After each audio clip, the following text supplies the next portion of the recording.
Assalamualaikum teman-teman. Teman-teman, tahukah wabah yang sekarang ini sedang melanda negeri kita? Ya, COVID-19 atau virus corona. Ingat ya, kita harus patuh anjuran untuk tidak keluar rumah. Cuci tangan pakai sabun sebelum makan dan sesudah bepergian. Berjemur di pagi hari itu penting untuk meningkatkan imun kita. Mari teman-teman, kita patuhi anjuran itu. Semoga kita semua sehat dan terhindar dari virus corona. Dan semoga para dokter dan para tenaga medis diberi kesehatan dan kekuatan. Amin. Wassalamualaikum warahmatullahi wabarakatuh. Assalamualaikum warahmatullahi wabarakatuh. Alhamdulillah wassalatu wassalamu rasulillah. Jazakumullah khairan katsira untuk anak-anak yang sudah memberikan video nasihat dan juga doa untuk kita semuanya terkait dengan wabah corona yang sedang melanda negeri ini.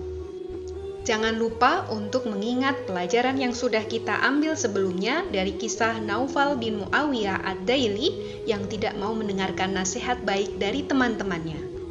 Maka dengarkan nasihat baik dari teman-teman kita dan kita saling mendoakan kebaikan untuk teman-teman kita.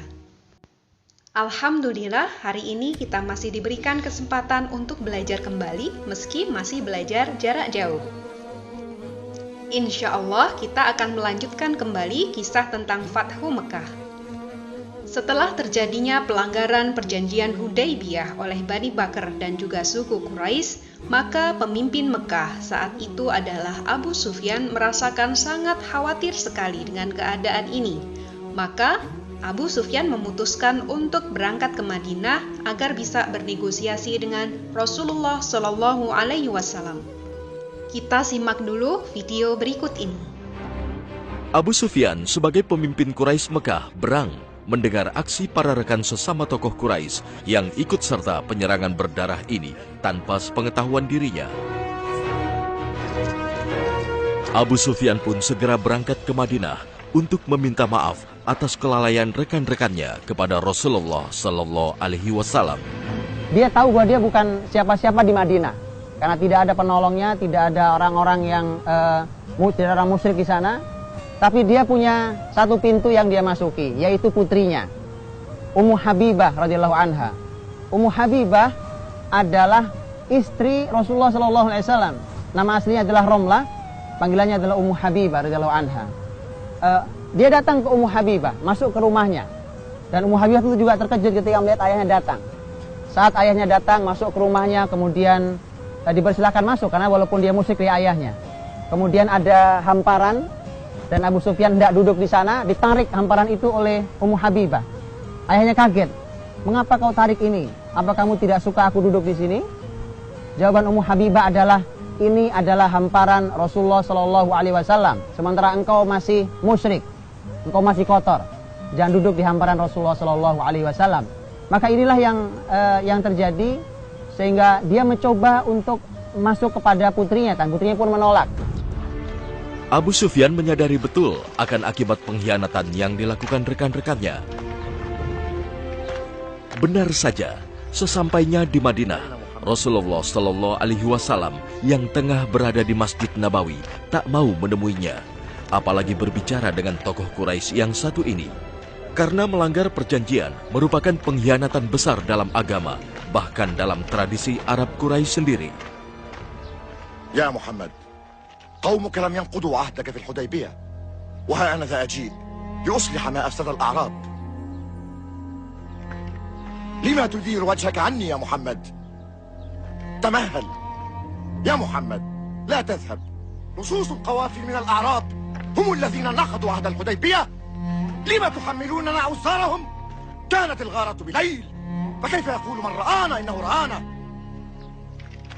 يا براء، أنا في مدينتك. يا حذيفة، بحق ما بيننا من قربة يجب أن يسمعني أحد. يا أبا بكر، يا عمر، يا علي، ألا من يجيرني؟ أنا سيد قريش، أنا مكة، أنا أبو سفيان. كيف أهان؟ لأنك لا تحفظ عهدا ولا أمانة.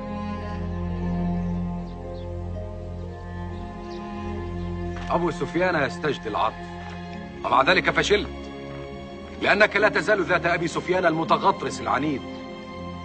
إنك تأبى أن تعبد الله وحده. لم أكن أعرف أنك انقلبت كل هذا المنقلب. نعم، ولكن من الكفر إلى الإيمان. ماذا أقول؟ هزمت وغلبني على أمري راعي أغنام في مكة، أم أقول إنه دينه الذي بدأ برجل وغلامين وامرأة؟ وهذا الدين الذي غرس في 4 أنفس.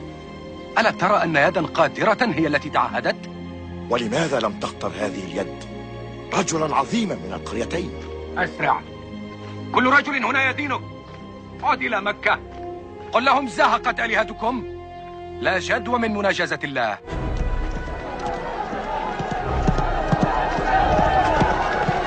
Setibanya di Mekah, Abu Sufyan segera memberi kabar akan iring-iringan besar Nabi dan kaum muslimin kepada Quraisy. الآن وقد عدت نستطيع أن نقاتله. نحصن البيوت، نسد الطرقات. Namun, tak ada satupun Quraisy yang tahu apa yang seharusnya dilakukan. إنه اليوم في 10,000 مقاتل. جبان، نموت ولا يدخلها محمد. عودي إلى الدار يا هند. جبان، هل أنت سيد مكة؟ انظر إلى نفسك، لقد انكسرت. هل مات أبي وأخي وعمي ليستسلم زوجي؟ عدلت إلى الدارين. حمقاء، لا نستطيع أن نقاومهم، لا نستطيع. إنهم يستردون مكة.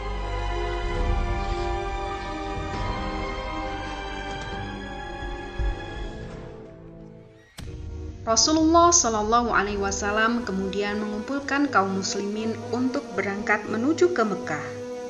Pada hari ke-10 Ramadan di tahun 8 Hijriah, Rasulullah Shallallahu Alaihi Wasallam mulai meninggalkan Madinah dan berangkat menuju Mekah bersama dengan 10.000 sahabat. Ketika Rasulullah Shallallahu Alaihi Wasallam tiba di Juhfah atau setelah melewati Juhfah, beliau bertemu dengan paman beliau yang bernama Al-Abbas bin Abdul Muttalib, yang saat itu telah masuk Islam dan hijrah bersama seluruh keluarganya.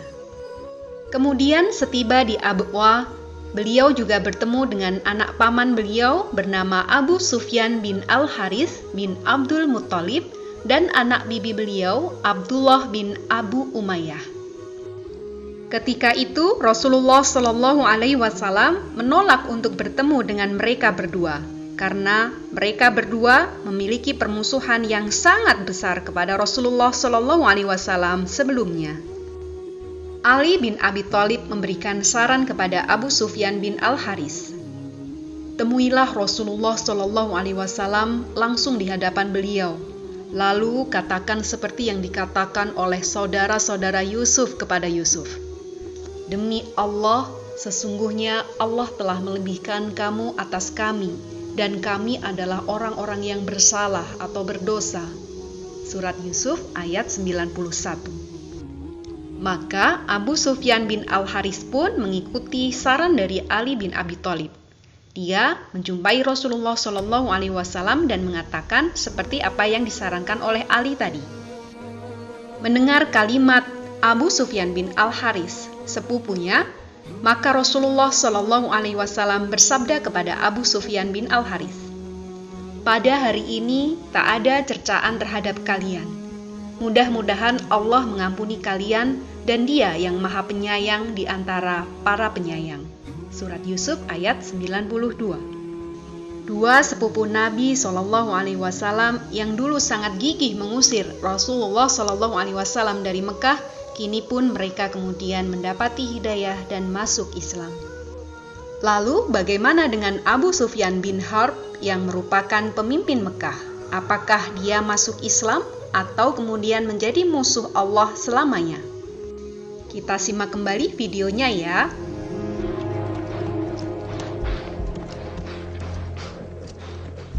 Pada malam hari, Abu Sufyan membayangi perkemahan Nabi dan Muslimin di kawasan Mari Zahran. Perkemahan yang diterangi tak kurang dari 10.000 obor membuat gentar tokoh Quraisy ini. أشم رائحة خبزهم. ربما جاءوا غير مقاتلين. هذا ما أرجو. لا أحسبهم يسمحون دما على أعتاب بيوتهم. طردناهم من مكة. Lagi-lagi terdorong hatinya untuk kembali bernegosiasi dengan Muslimin. ما زال بوسعي أن أساوم. Namun upaya inilah yang justru mengantarkan Abu Sufyan kepada hidayah Allah.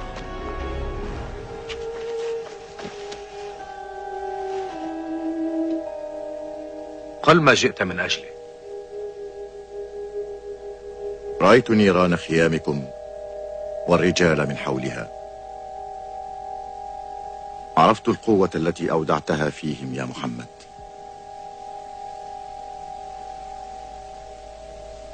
والآن لو وافقت على أن أما زلت تضع الشروط يا أبا سفيان؟ أبا سفيان، متى يخشع قلبك لما نزل على رسول الله من الحق؟ لا يزال بعض الشك يراودني. لو فصلنا رأسك زال الشك كله. لا يا خالد، لا إكراه في الدين. قد يحتاج إنسان إلى سنين أو لحظات. إن الله يهدي من يشاء.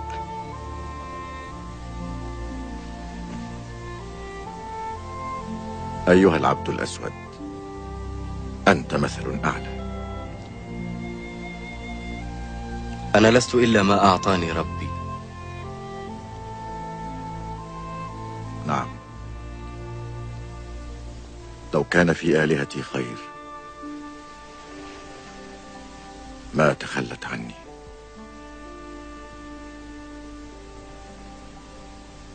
إني لا أعلن صادقا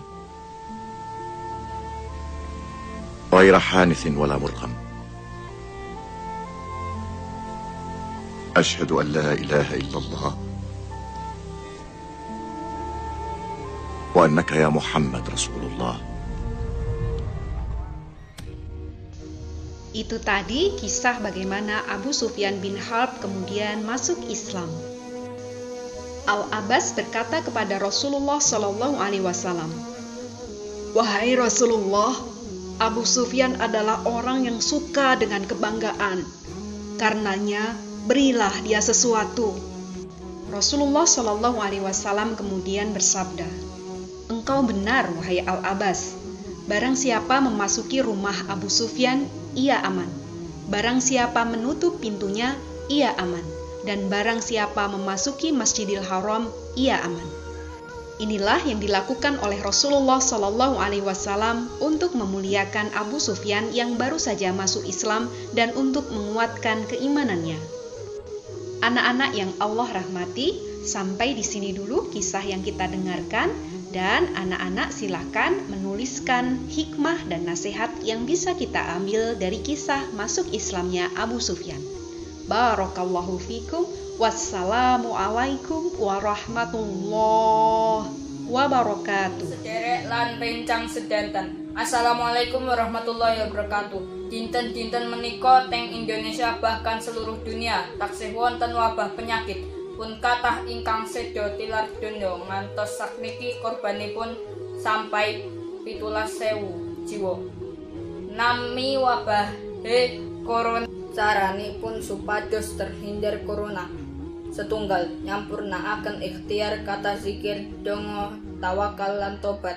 Kalih semua warga disuwun wonten griya mboten tindak-tindak medal nek mboten darurat. 3. Rajin lan sering cuci tangan pakai sabun. Sekawan atos-atos kalian arto kertas lan logam langsung cuci tangan sak bibare nyepeng arto. Mekaten atur kawula mugi kita sedanten sehat lan dijaga Allah Subhanahu wa taala lan wabah menika saged cepet leren, amin ya rabbal alamin. Assalamualaikum warahmatullahi wabarakatuh.